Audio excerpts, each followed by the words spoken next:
بولیں تو یہ راز کھلے گا کہ نہیں کھلے گا قیامت میں؟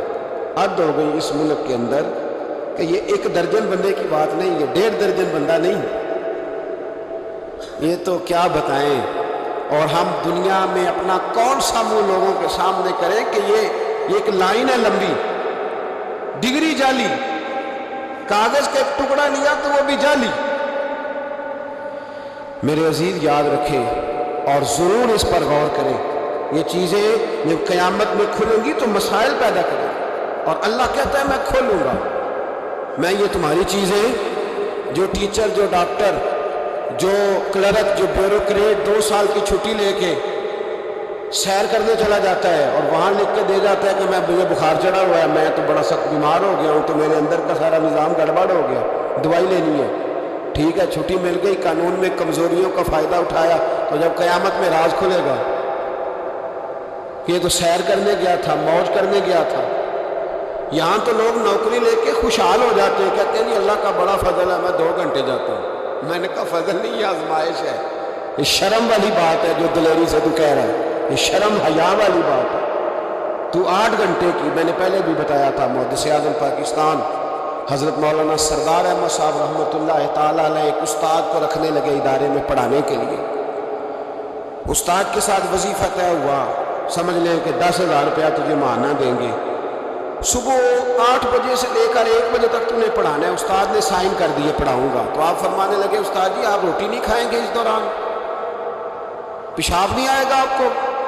پانی نہیں پئیں گے؟ حضور پینا ہے، تو فرمانے لگے لکھا کیوں نہیں؟ آپ نے مسلسل 1 بجے تک بیٹھنے کا لکھ دیا ہے، تو بتائیں جب آپ پیشاب کرنے جائیں گے تو وہ آپ کا کام کہاں لکھا جائے گا؟ آپ نے لکھ کے دیا ہے کہ میں اتنی ڈیوٹی کروں، تو آپ کو سمجھنا چاہیے تھا، کہنا چاہیے تھا کہ میں روٹی بھی کھاؤں گا، پانی بھی پیوں گا، اگر پڑھاتے تھک جاؤں گا تو تکیے پہ لیٹوں گا بھی۔ کیوں آپ نے یہ معاہدہ ایسا کیا؟ وہ شخص کہنے لگے حضور آپ میری رہنمائی فرمائیں، اور میں یہاں لکھو کہ میں مسلسل، تو کسی بندے کی پہنچ ہی نہیں ہے کہ وہ اتنا بیٹھ سکے۔ تو ہمارے ہاں جب یہ چیزیں قیامت میں کھلیں گی تو کیا بنے گا؟ آج راز کھلتا ہے تو آزمائش کھڑی ہو جاتی ہے، وظائفیں کر کر کے لوگ تھک جاتے، جب قیامت میں راز کھلے گا۔ میں تاجر کی بات بعد میں کروں گا، میں سیاستدان کی بات بعد میں کروں گا، میں پہلے پیر صاحب کی بات کرتا ہوں، پہلے علامہ صاحب کی بات، میں اپنی ذات سے شروع کرتا ہوں۔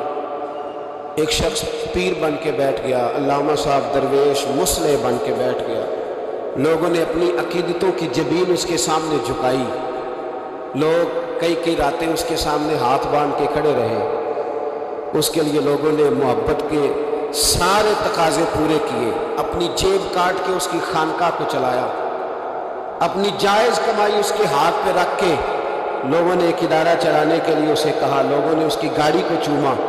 میں لاہور میں تھا چند دن پہلے، تو گٹر کے اندر گاڑی کا ٹائر چلا گیا، تو میں نے بچے سے کہا کہ کوئی ایسی چیز منگائی جائے، کوئی لکڑی ایسی ہو جائے جو پیچھے رکھی جائے تو گاڑی کو پیچھے موڑیں گے۔ آپ یقین کریں 5-6 لوگ دوڑے آئے،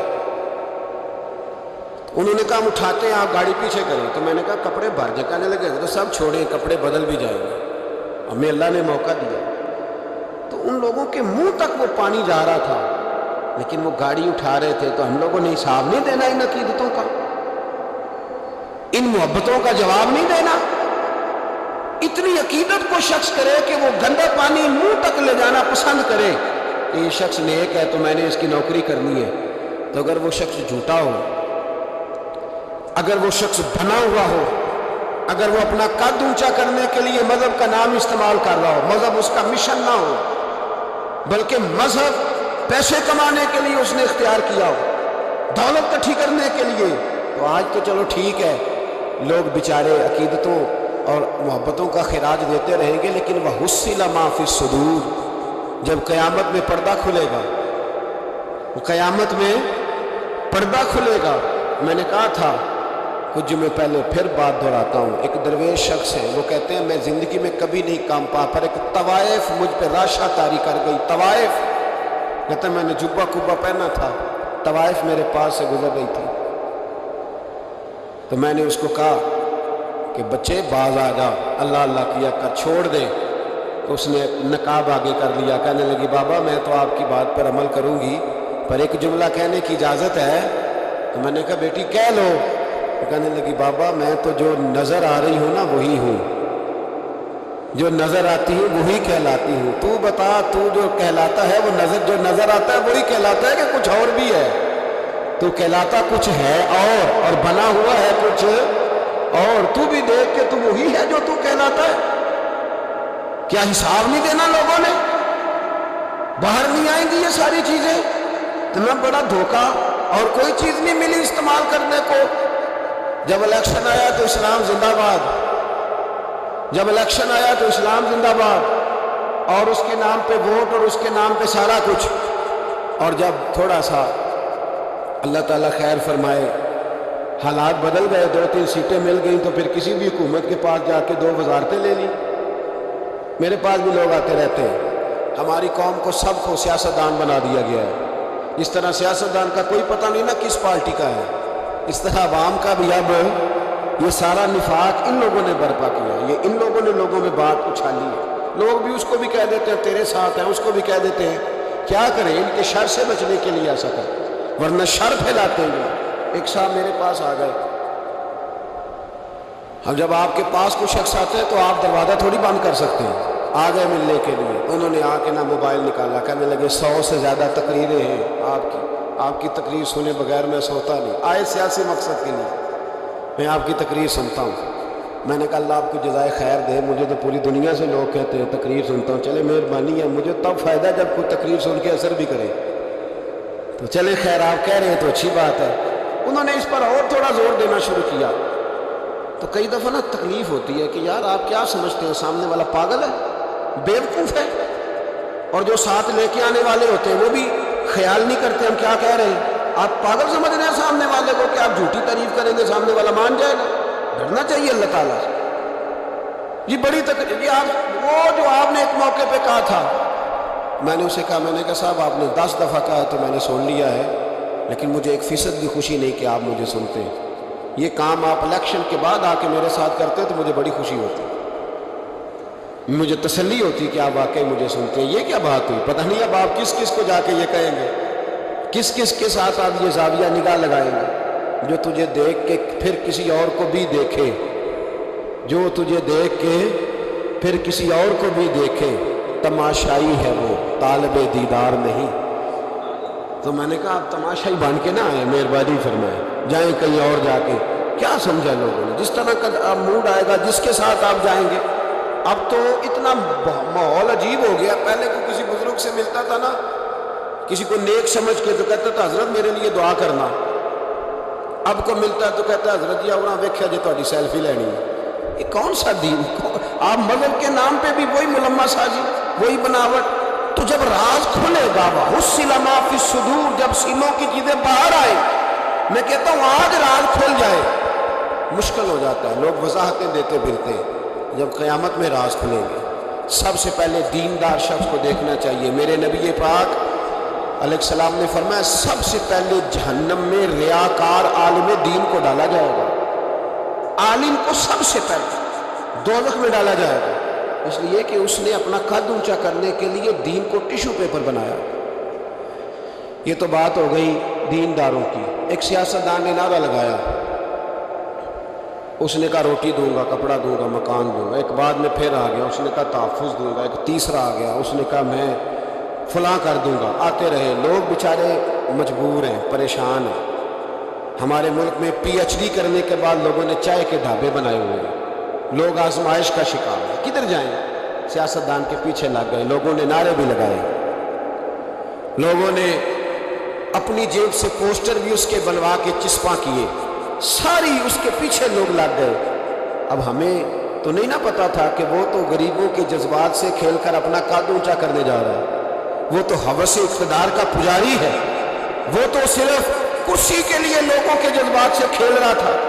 اس نے تو اتنے زبردست نعرے اس لیے سکھائے تھے کہ لوگ میرے پیچھے لگ جائیں، کسی کی مجبوری کا نام لے کے اسے پیچھے لگا کے پھر وہ اپنے ذاتی مفادات لینا چاہتا تھا۔ اللہ فرماتے ہیں دنیا میں تو دھوکہ دے لے گا، پر وَحُصِّلَ مَا فِي الصُّدُورِ، میں راز کھول دوں گا۔ ایک ایک حدیث سنانے لگا جو آپ نے رٹ کے یاد کر لی ہے. کر لیں گے انشاءاللہ؟ بولیے سارے کہیے انشاءاللہ کر لیں گے یاد ماشاءاللہ سے. سنیں ابو داؤد شریف میں ترمذی میں حدیث ہے. نبی پاک علیہ السلام نے فرمایا کچھ لوگوں کی پشتوں پر اللہ قیامت میں جھنڈے گاڑ دے گا. پشت ہوتی ہے نا، پشت، مقعد، سرین، اس پر اللہ جھنڈا گاڑ دے گا، وجود کے ساتھ لگا دے گا.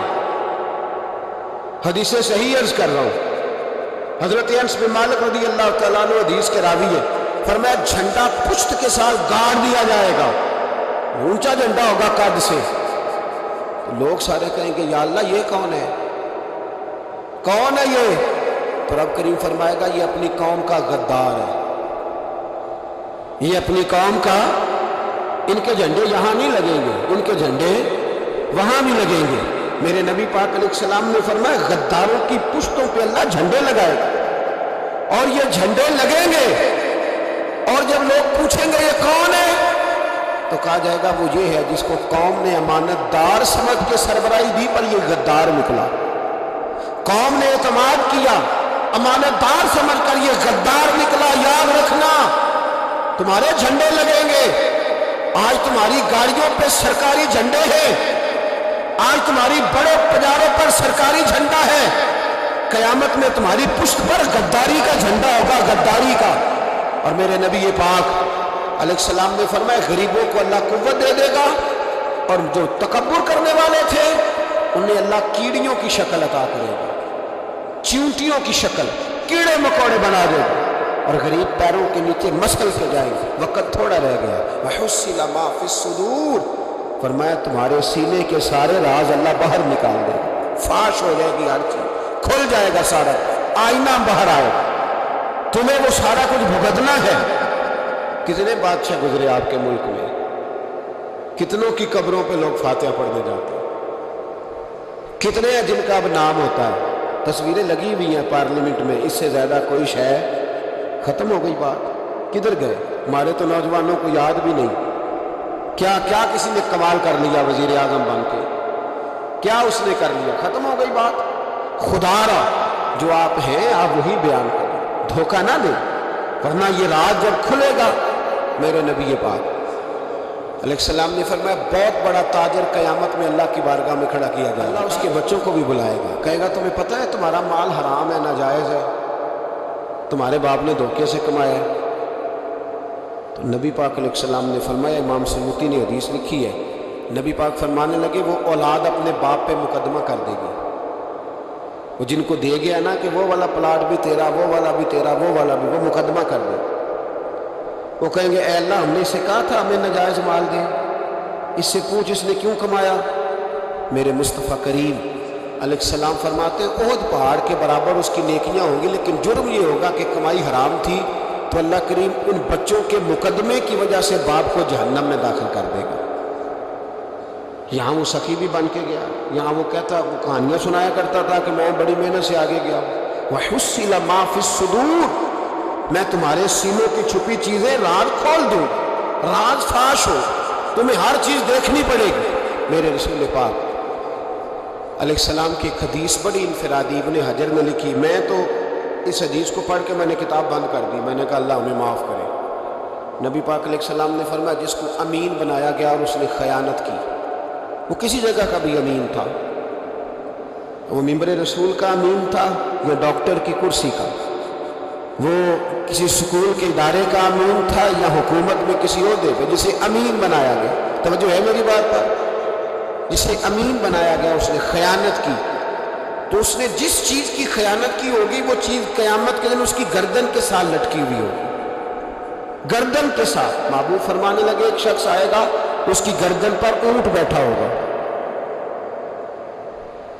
اور حدیث کے لفظ یہ ہے، حضور فرماتے ہیں مجھ سے فریاد کرے گا یا رسول اللہ میری مدد کرے، تو میں اسے کہوں گا میں نے تجھے سمجھایا نہیں تھا، اب تیرے بارے میں اللہ فیصلہ کرے گا. پھر ایک اور شخص آئے گا تو اس کی گردن کے ساتھ، اس نے چونکہ گھوڑے چرائے تھے تو اس کی گردن کے ساتھ گھوڑے لٹکے ہوئے ہوں گے، گھوڑے.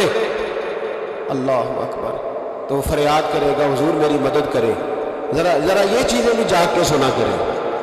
آپ شفاعت رسول کے موضوع پر نعرے لگاتے ہیں، پہلے یہ بھی تو دیکھیں نا حضور سفارش کریں گے کس کی، اس پر بھی ذرا غور فرمائیں۔ وہ جو سبحان اللہ ماشاء اللہ والا عنوان ہوتا ہے، اس میں کہتے ہیں ماشاء اللہ جی آج تو پتہ چل گیا جنتی ہیں۔ تو بھائی جنت کی سڑک پہ بھی تو چڑھنا ہے کہ نہیں، اور رستہ بھی اختیار کرنا ہے کہ نہیں، کہ آپ کا خیال یہ ہے کہ آپ کو ہیلی کاپٹر کے ذریعے جنت میں ڈال دیا جائے، کچھ کرنا نہ پڑے۔ عزیز بھائی، میرے نبی پاک علیہ السلام فرمانے لگے کچھ لوگ ایسے ہوں گے کہ ان کی گردنوں کے ساتھ بکریاں ممنا رہی ہوں گی، گدھے ہنہنا رہے ہوں گے۔ فرمایا وہ فریاد کریں گے تو میں کہوں گا تمہیں سمجھایا نہیں تھا؟ پھر حضور فرماتے ایک شخص آئے گا جس کی گردن کے ساتھ اژدہا بندھا ہوگا، اس کے منہ کو ڈسے گا، تو وہ کہے گا اسے پیچھے ہٹاؤ، اور پھر اس سے کہے گا اژدہے سے تو ہے کون؟ تو وہ کہے گا میں تیرا وہی مال ہوں جسے تجوری میں سنبھال کے رکھتا تھا، آج میں تیری گردن سے لپٹ گیا ہوں تو کہہ رہا ہے پیچھے ہٹ جا۔ بھائی راز کھلے گا، آپ یقین کریں، اچھے لوگوں کے جب راز کھلیں گے قیامت میں تو موج لگ جائے گی۔ راز صرف بروں کے نہیں کھلیں گے، اچھے لوگوں کے بھی راز ہے۔ توجہ ہے میری بات پر؟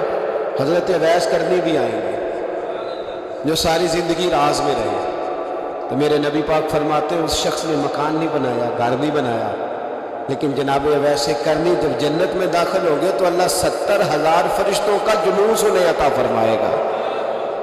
اللہ انہیں 70,000 فرشتوں کا جلوس دے گا، اس جلوس میں وہ جنت میں جائیں گے، ان لوگوں کو اللہ شانیں دے گا، فرمایا راز کھلے گا، راز۔ قیامت کے دن کچھ لوگ ان کے چہرے 14ویں کے چاند کی طرح چمکیں گے، اور انبیاء اور علماء ان کو دیکھ کر رشک کریں گے کون ہے؟ میرے مصطفیٰ کریم علیہ السلام فرماتے ہیں رب کریم فرمائے گا یہ میرے محبوب کی امت کے وہ نیک لوگ ہیں جس سے بھی محبت کرتے تھے اللہ کی رضا کے لیے کرتے تھے، اور جس سے بھی انہوں نے زندگی میں دشمنی رکھی صرف ہے اللہ کی رضا کے لیے۔ اب یہ اللہ کی رضا والا معاملہ کہاں تھا؟ ان کے سینے کے اندر، تو اس کی جزا انہیں قیامت میں ملے گی۔ کچھ لوگوں کا راز کھلے گا، انہیں بڑا لطف آئے گا، بڑا مزہ آئے گا۔ حضرت عمر بن عبدالعزیز بادشاہ تھے، لیکن صوفیاء ان کے اقوال کو بطور اسباق کے پڑھتے ہیں، تربیت کے لیے ان کے اقوال اور احوال سنائے جاتے ہیں۔ حضرت عمر بن عبدالعزیز کے زمانے میں نا ایک سید صاحب کہتے میری 4 بیٹیاں تھیں تو مجھے ضرورت تھی، میری کوئی مدد نہیں ہو رہی تھی، میں درود شریف پڑھتے پڑھتے سو گیا تو مجھے خواب میں محبوب پاک کا دیدار نصیب ہوا۔ میں نے استغاثہ پیش کیا کہ حضور پریشان ہوں، بیٹیوں کا باپ ہوں، تو نبی پاک علیہ السلام نے فرمایا تو عمر بن عبدالعزیز کے پاس جاؤ۔